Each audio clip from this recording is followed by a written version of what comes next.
Meus queridos, que a graça de Deus e a bênção do Espírito Santo esteja sobre todos que me ouvem nesta manhã, ou no horário que você julgar mais adequado.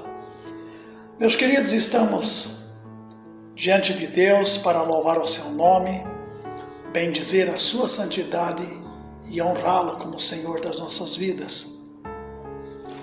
Por isso nós nos dedicamos a anunciar a sua palavra e falar sobre o reino de Deus, falar sobre Cristo Jesus, o nosso Salvador, e podermos transmitir a cada um algo que possa ser de grande proveito, eu acredito, pois estamos procurando deixar claro a palavra de Deus para cada uma das vidas.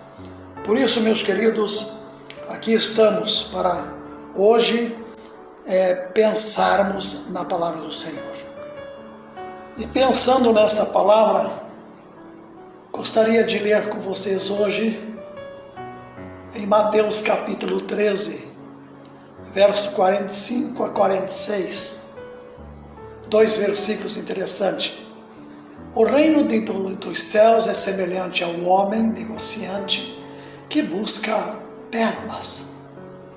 Encontrando uma pérola de grande valor, foi e vendeu tudo quanto tinha e comprou-a. Com esta palavra de Mateus capítulo 13, eu quero falar sobre o tema hoje, a igreja, uma pérola. Quando Mateus, na verdade, no seu capítulo 13,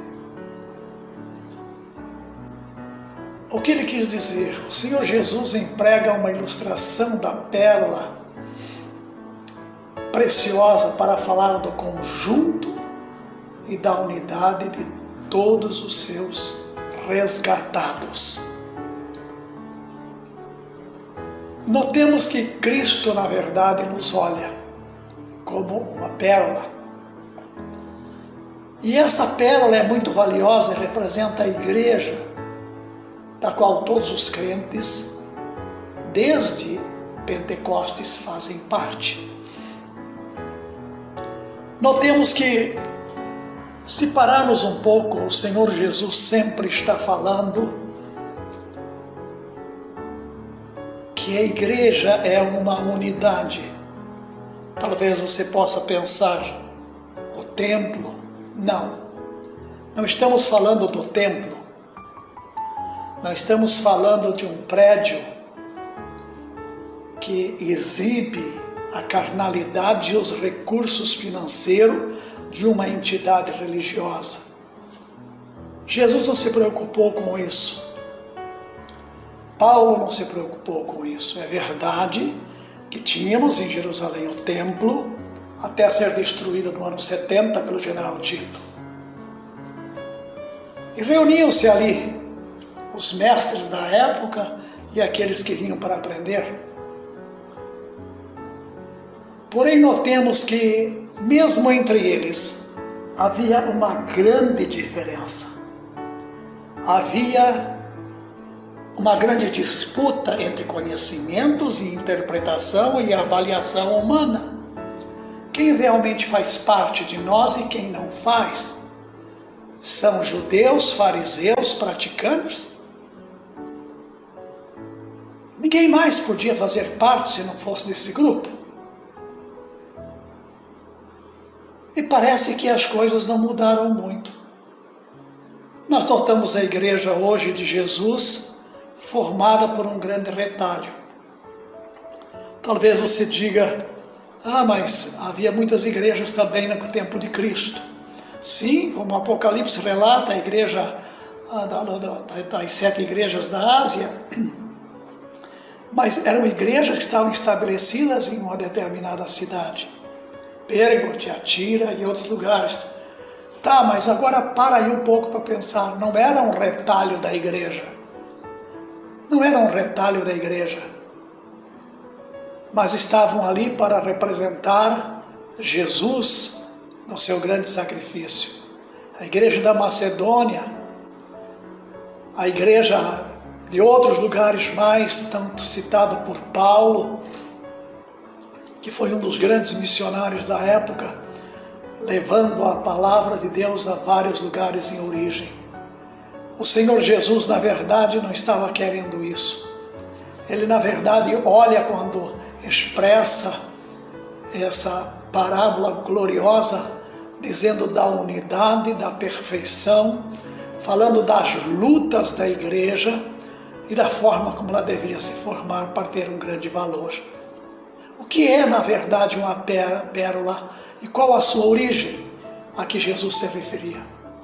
Ela se forma em uma concha e surge a partir de um corpo estranho. Um grão de areia, por exemplo, que penetra entre a ostra e a concha.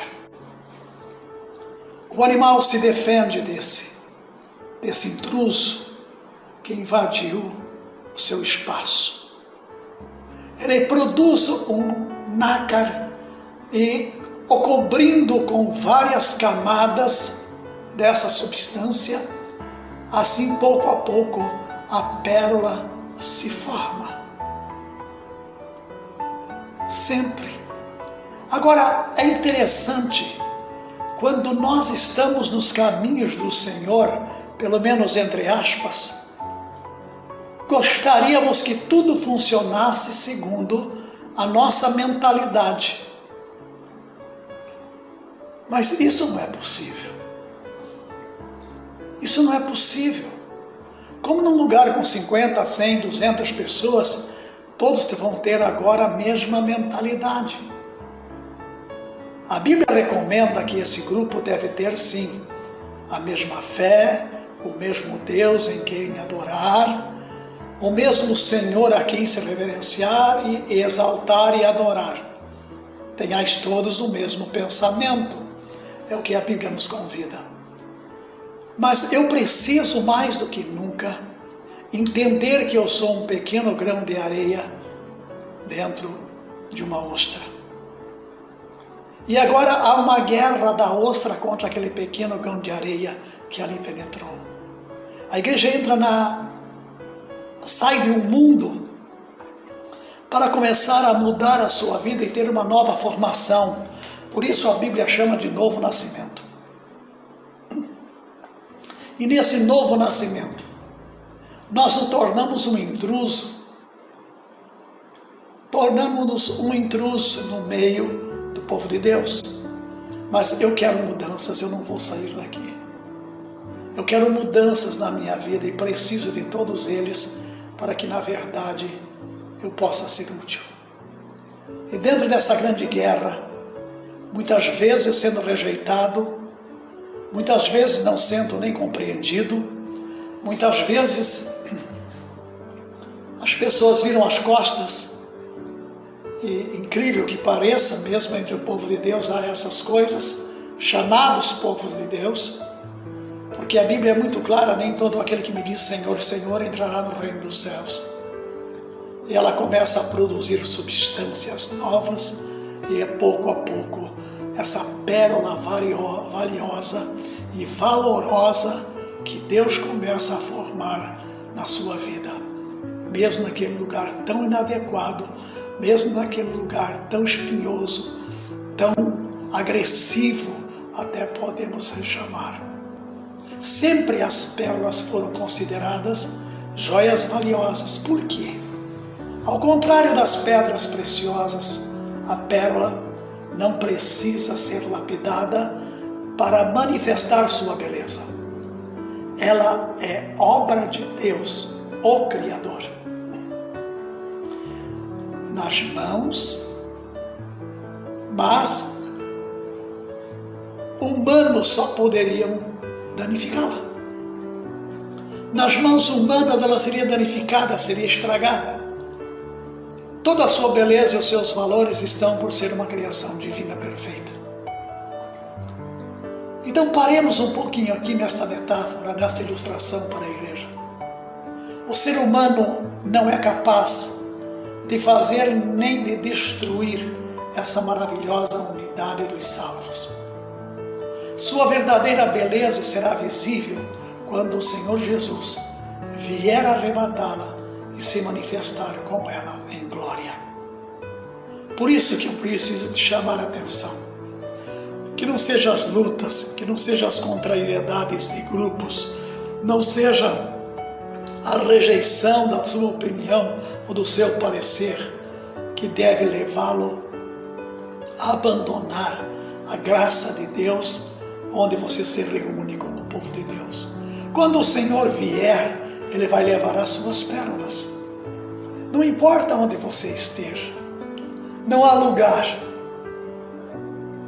para que eu possa avaliar e dizer aqui é um lugar perfeito. Não, de maneira nenhuma. Nós vamos encontrar os lobos, vamos encontrar aqueles que querem nos devorar, vamos encontrar aqueles que querem nos rejeitar, porque Deus é Espírito e importa que os seus adoradores o adorem em Espírito e verdade. Ele é perfeito para nos tornar uma maravilhosa pérola, que se o ser humano mexer nela, estraga tudo.